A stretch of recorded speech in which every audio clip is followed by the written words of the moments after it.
Alright, so we are heading to the 402. We're going to test out the Super Cruise on the 2023 Finch Chevrolet Cadillac Lyriq. We have it for a couple hours tonight, so they graciously allowed us to take the vehicle out again this evening to run some tests with it and make some more content for you guys. So tag along and enjoy the ride.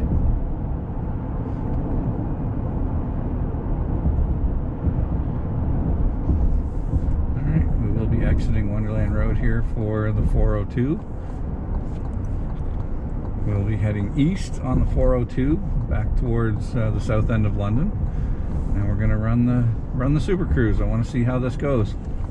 So it's going to be one of those things. I'm either going to be like, oh wow, I love this, or I don't know. We'll see. Time will tell.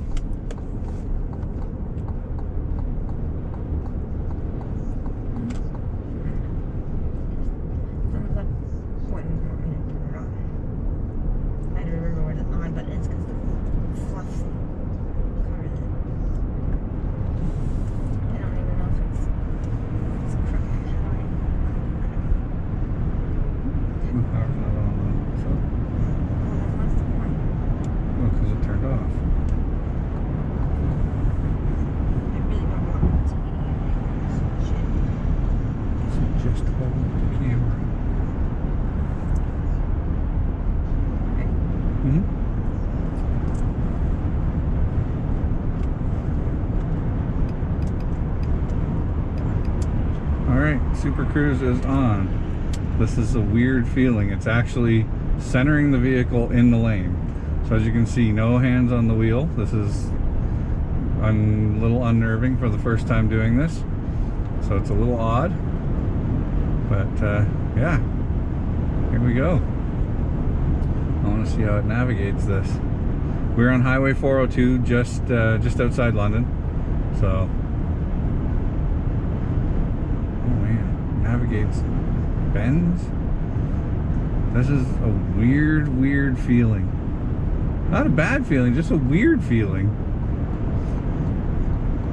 Oh wow, it even does lane changes for you. Like that's a strange feeling. But I will say, from the short little test so far, it's been phenomenal. Like this has been great. Relaxed hands.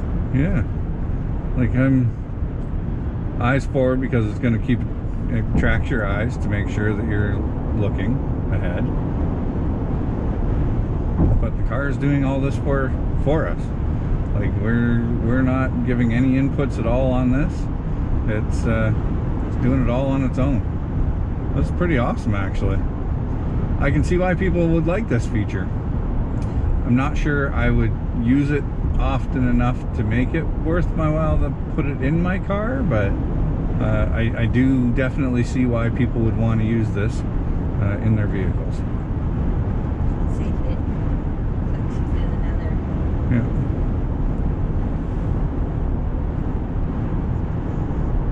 So yeah, it's quite an interesting feeling. That's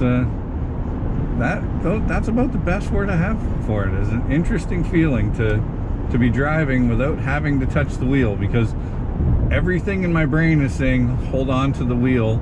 You need to input all of the maneuvers for lane changes and everything else, but the car is doing it and I haven't had to touch the wheel yet.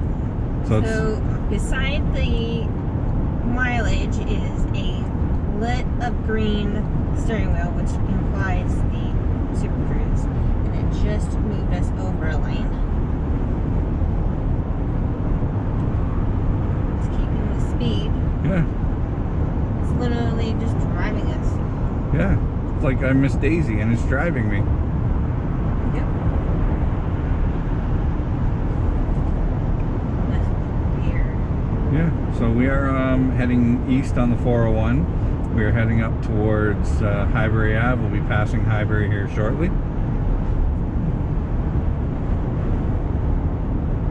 And then from there we'll be going and we'll be turning on to Veterans Memorial. here in London. And we'll be heading north on Veterans.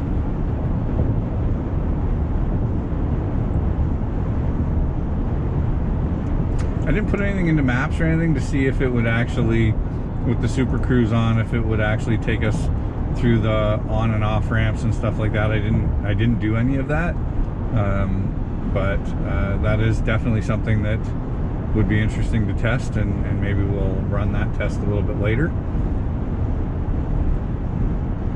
If you don't see it, obviously you know that we didn't run the test, but it'll be something that we can always look at doing at a later date as well. Because the Lyriq that we ordered, we did not order it with Super Cruise. We ordered just the base tech package, so that was all we really needed. Caution, construction zone. It even flashes up warning signs and right on the dash for you. It says Super Cruise caution, construction zone, drive with care.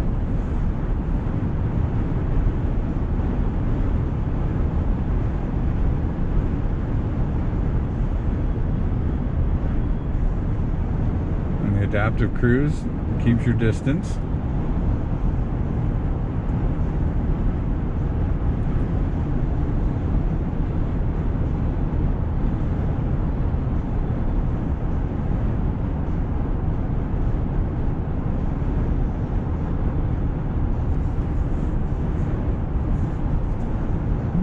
Behind a Model Y. Why? I don't know. Why? Because we like it. It's cheaper than that car. Yeah. The Lyriq is actually priced better than the Model Y for equivalent features and systems.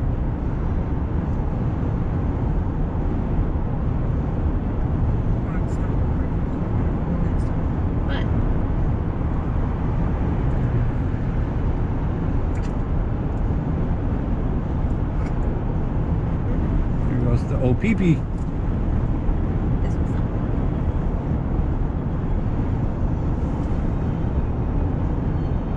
I wonder what the officers are going to be like when they see people with no hands.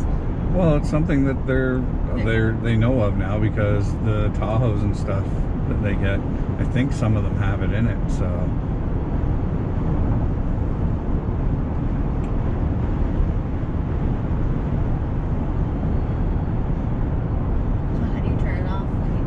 So to turn the Super Cruise off, you just hit the X or tap the brake, and it just like when you have your regular cruise set.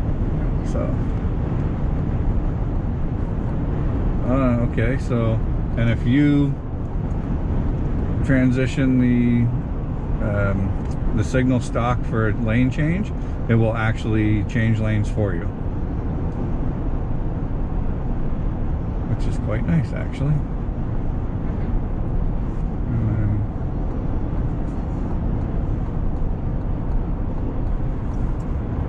It's going blue. I'm not sure what the blue is. Super Cruise unavailable. Driving in exit lane. Well, that makes sense. So it won't take you through the exit ramps, which is fine, because I mean, for obvious reasons, you would want the driver in control of the vehicle at that point in time. But now we're going to go on to Veterans Memorial. It's a secondary highway, so we'll see if the Super Cruise is actually mapped out for this road as well. If it is, awesome. If not, well, then we won't have that. But we did just technically test the exit ramp option for the Super Cruise, and it turns itself off because you are heading to an exit ramp. So that's good to know. One more feature that does make sense. Yes, one more feature that we have looked into and tried to see if it works. So, and away we go. Off down Veterans now. We'll give this a go here in a second once we clear the lights.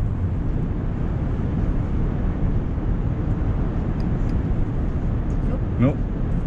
No road information for Veterans. So I'm not sure how many surface streets and stuff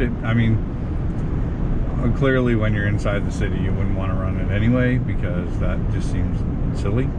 But there's a Volt, champagne colored Volt. But sorry, a little off topic. So the 401, the 402, I'm sure that the 400 series, all the main highways, I'm going to imagine that they've probably got the Don Valley and 407 and stuff like that all mapped out for the Super Cruise. But yeah, so as of right now, Super Cruise doesn't work on Veterans Memorial here in London,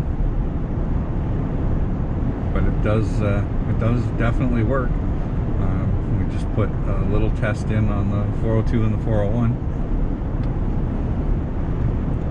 It's definitely a head turner as well. People like stop and take notice of it. They seem to, in traffic, they seem to want to be looking at it, and I'm sure they're wondering what it is because it doesn't look like anything else. So free advertising. Yeah. Well, and then we've got the Finch decals on the side, so I'm sure that helps too.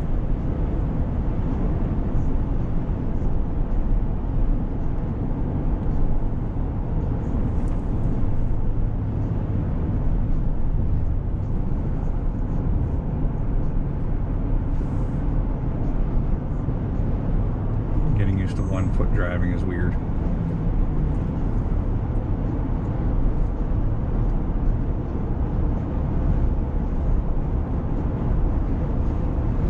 We'll do some audio system as well. We'll probably turn on some like talk radio or something so that we don't get any copyright strikes for having music in the background. We'll do some audio, like just a talk. Now we can kind of scroll through the audio system and see what it sounds like.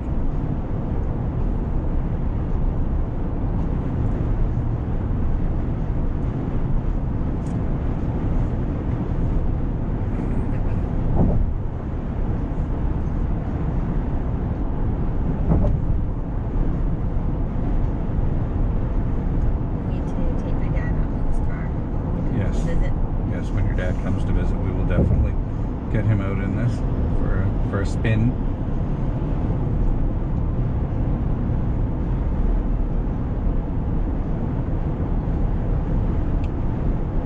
He probably wouldn't own one, but he'd be very impressed with Yes. its engineering.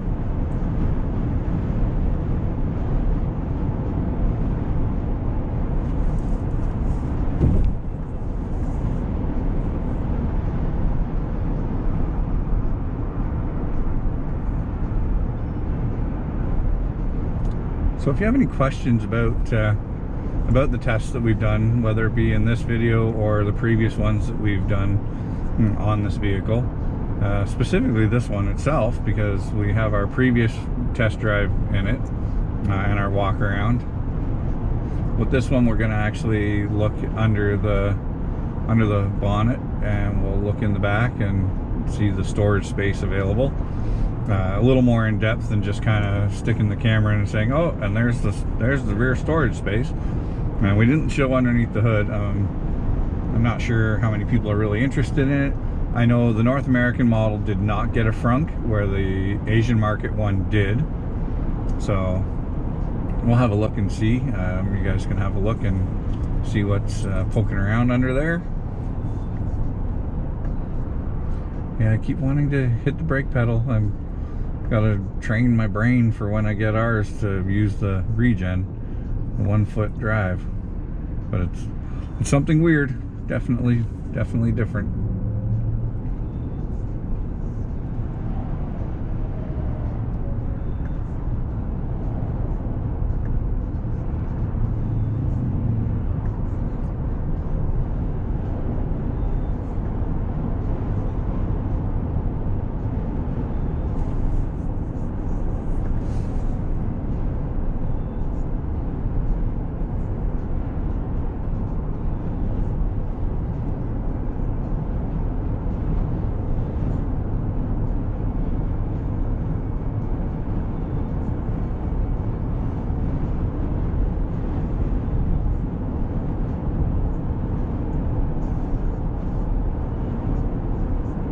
As you can hear, it's a really quiet cabin. There's not a lot of road noise or anything.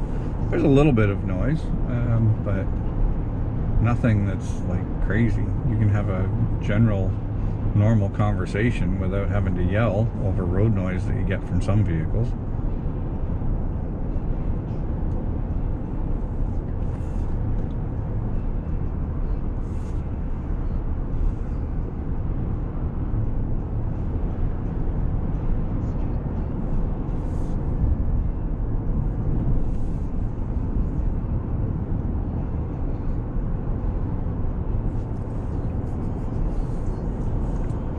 And we'll pull up the 360 surround view camera as well. You guys can have a look at that once we get where we're going. We'll go through the menus and look at that as well. That's something people were asking about on the forums and on the groups that we're in for the Lyriq. So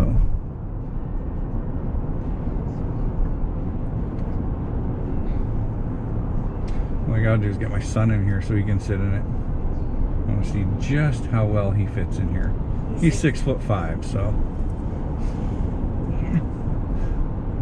I'll have to shrink down the seat because I lifted it up for myself. I lifted the driver's seat too, so, and I'm 6 foot, so. And you still got... I have tons of room still. I got like 3.5 inches, it feels like, at least.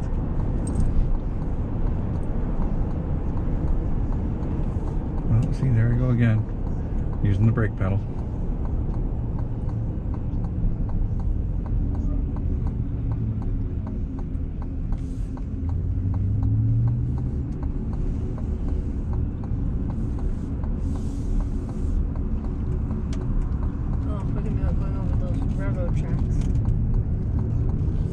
Yeah, we'll see how the suspension works. So we are down to 470 kilometers of range left. So we started at 502 and we put on more than 30 kilometers of driving already. Still got lots. Yeah. To go. So I don't see why anyone would actually like have any type of range anxiety with this, because in 500 kilometers you can certainly plan out when you're going to stop for a charge. And with the speed that this charges out on a DC fast charger, you shouldn't be sitting long while you're waiting to get back up and going. Like we have rest stop, like grab a coffee and something to snack on stops that are longer than what some of the charge will do. Wow. That was very good suspension. Yeah. That's one of the bad. Yeah, those are horrible train tracks in the city. They're some of the worst in the city. The worst ones is in Paris. Oh yes. Going to Camp 31. Their nickname is the California because it earthquaked the car and startled our friend Carolina. Yes. To be fully awake from her nap.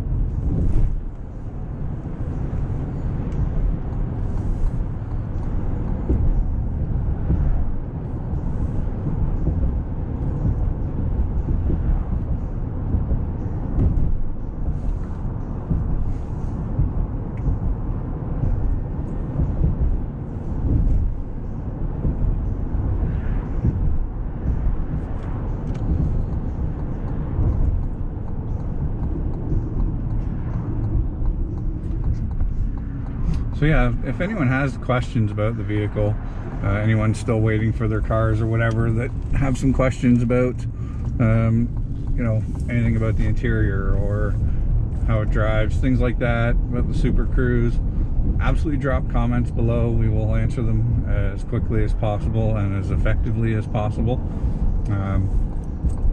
We're thankfully lucky enough to know the owners of the dealership, so they've been gracious enough to allow us to use this a couple times for some testing and video.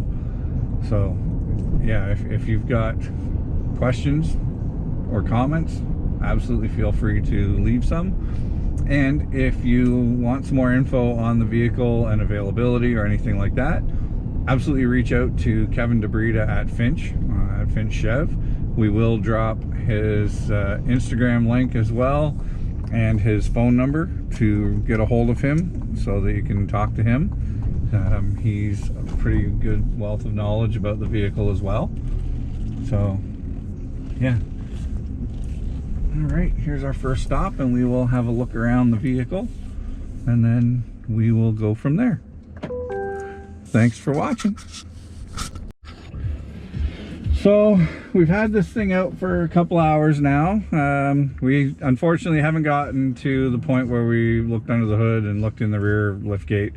We will do that when we get back to the dealer. We took a couple of people for a drive in it so that they could see it and experience it, because they were people that were actually interested in this vehicle as well. So, and they were very pleasantly surprised at all this car had to offer and all that it did. The comfort, they were impressed with the range. Like, we've been driving for 2 hours and we're down to 444 kilometers of range left, which 502. Yeah, out of, as Meg said, out of 502. So I mean, we've been driving quite a lot, and we've been playing with the regen braking, so I'm sure that's putting some range back into the battery. But it's been great. We did the highway supercruise test. We've been doing some surface streets and some smaller highways. So we've been doing highway speed, stuff like that, and the range has been absolutely fantastic. I would definitely recommend this. They're also playing around with the massaging seats, which was something that a few of them quite liked. To me, I could take it or leave it. Not a big thing for me. It's not something that's a make or break deal. You know, it's either there or it's not. I don't really care. Same with the CarPlay and the Android Auto. It is in this model, but again, with the future models coming and GM saying they're getting rid of both Apple CarPlay and Android Auto for Android Automotive and whatever their system's going to be, I'm actually looking forward to seeing what that is. I don't really use Android Auto. Most I use is I stream our Spotify via Bluetooth to the car. So we don't really use Android Auto. So again, those are two features that are not of great value. They don't hold a lot of value for me with the vehicle, or any vehicle really. I currently seldom use it in my Traverse either. So again, that comes down to personal preference. Some people love it, some people could care less, and you know, you have to make your choices based on what you like and what you prefer. No one can tell you that you know, do like it or don't like it, or you know, you have to make a choice based on that. I mean, you're well within your own options. So, but the car is extremely comfortable, handles really well, especially for a big car like this that's, you know, 5,900, 6,000 pounds. And the back seats are comfortable too. Yes, I do like. Not a common thing for back seats. Exactly. Yeah, it's not common to have the back seats also comfy. Equal. Yeah, and I like the fact that you can adjust it straight up or some lean to it. It's kind of nice that way. I tried it with the leaning far back, and I kind of feels like you're laying down. I would keep it a little straighter up and down for my personal taste, but again, your choice, your taste, how you find your comfort level. So, but yeah, any questions at all, definitely drop a comment below. We'll answer anything we can for you and let you know. Oh, playing with the massager seats again. I'm turning it off. You just go to off. And there. Now it's off. It is very unique for the massager. It's very subtle, but it's definitely good if you're going on long road trips. We haven't done the audio system yet. We will do that. We got to find some talk radio though, because this is, let's see, the PGA Tour. I know that's not going to be super exciting, but it's talk radio, so we can at least listen to the audio and see what it sounds like. It's not going to be the greatest example for the audio system, but you know, he's basically better birdie 5 of the next, you know, 11 holes. which you can do. But now you go to Rochester, you're coming off, and again, I'd rather be those guys that were 17, 18, 19, 20, 22 under, you know, than the guys 6 or 7 or 8 under, because, you know, the average score on Sunday looked like it was 67. It might as well have been. Everybody. I mean, Scotty Scheffler said he shot 65 and played lousy. Right, but we're going to see, and the weather, you know, like you said, Rochester in May, something could happen where it could be 55 degrees, which means, you know, at 8 o'clock on Thursday or Friday, if that's your first tee time, your split draw, it could be 50 degrees. That's right. We know all about 50 degrees. That's what it's all about, and I think there's a little bit of audio from some talk radio. I mean, it's PGA talk radio, so not the greatest quality of talk radio. It sounds a little tinny based on, you know, I'm sure the equipment they're using and the studio they're probably sitting in is likely going to play a part in that, but that gives you an idea as to what it sounds like for the audio. It's pretty crisp and clear. So just one more little thing that we wanted to show you guys and bring you to the channel and to the video. But it's now Footloose is on.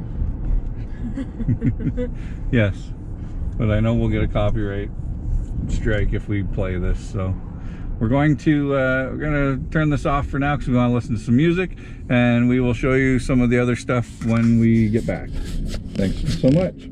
And there is a look at the 360 camera.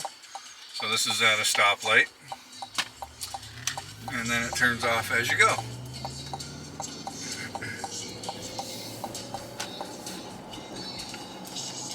And here's a look under the hood. And you got your ground line here and your post.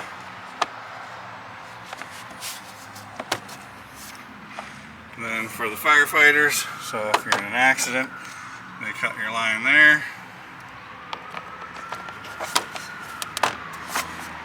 The only thing on here to fill, right there, your washer fluid. And that's pretty much it. You can remove the cover. I'm not going to right now, but you can lift it up. It just shows the wiring that's underneath. That's pretty much it for that. So there's a look around the rear and storage and underneath the hood.